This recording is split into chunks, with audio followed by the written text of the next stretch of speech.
दादा दादा जरा थांबा थांबा थांबा थांबा. अरे ताई तुम्ही तीच आहे ना ती रायगड कडले व्हिडिओ टाकतो तुम्हीच आहे ना ती. मी काल रात्रीच तुमचा व्हिडिओ बघितला तरी मला इकडली माणसं मला काल रात्री लय म्हणलेली अरे ती एक इकडे आहेत एक व्यक्ती आहेत म्हणलेले व्हिडिओ बनवून टाकतात इकडले आसपास. येस येस येस नक्की नक्की नक्की. थँक्यू दादा थँक्यू तुम्ही मला ओळखलं. अहो नाही मला भारी वाटलं. मी म्हणलं होतं तरी मला कुठं ना कुठं तरी भेटतीलच म्हणलं होतं. येस येस भेटलाच तुम्ही मला. कसं आहे तुम्ही? एकदम मस्त.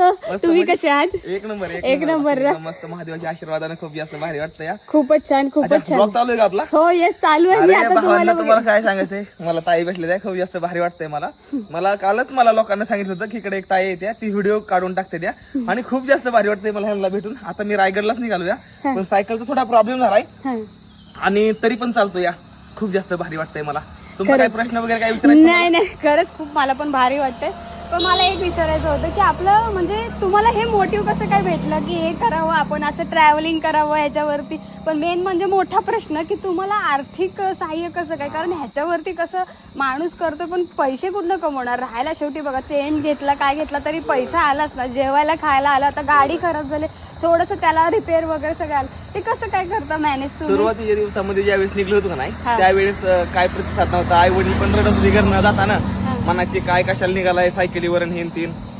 पण अंगात मध्ये एक जिद्द घेऊन निघालो होतो. घरनं निघताना 40 फॉलोअर होतं. आज लगभग 2 मिलियनचं जवळजवळ आपलं फॉलोअर होतं. पण खूप जास्त मी कष्ट घेतलं.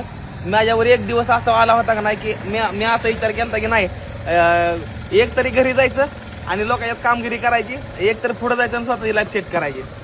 आणि पण माझ्यापाशी त्यावेळेस खायला पैसे नव्हते एवढी माझ्यावर वाईट परिस्थिती होती.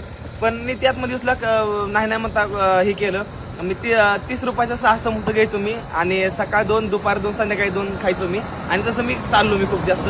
आणि एक वेळची असा पण एक व्हिडिओ टाकला की मित्रांनो जेवायला. ती व्हिडिओ माझा लय व्हायरल गेला आणि तिथून नंतर माझी आयुष्याची सुरुवात झाली. माझ्या म्हणजे पण मला व्ह्यूज यायला लागल्या 3000 4000 5000 6000 7000 वाढत वाढत वाढत वाढत. म्हणजे जे आता सोशल मीडिया सध्या स्टार्ट करतात त्यांना असं खूप हे वाटतं की एकदा व्हिडिओ टाकला का आपण म्हणजे कोणीतरी अचानक फेमस होतो. अचानक कोणी नाही होत. अचानक कधीच होऊ शकत नाही.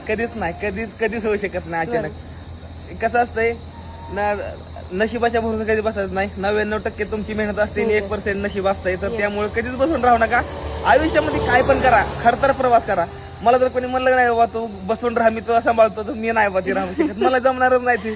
माझं आयुष्य वाईट घालवू शकत नाही. त्यामुळे आयुष्य खूप सुंदर जगलं पाहिजे माणसानं. मला खूप जास्त भारी वाटतं या ताई मला भेटले ते आणि थोडा अनुभव तुम्हाला शेअर केलाय. फक्त आयुष्यात कधी हार मानायचं नाही, कायम चालत राहायचं भावांनो आणि समजांसंग हसून खेळून बोलत राहायचं आणि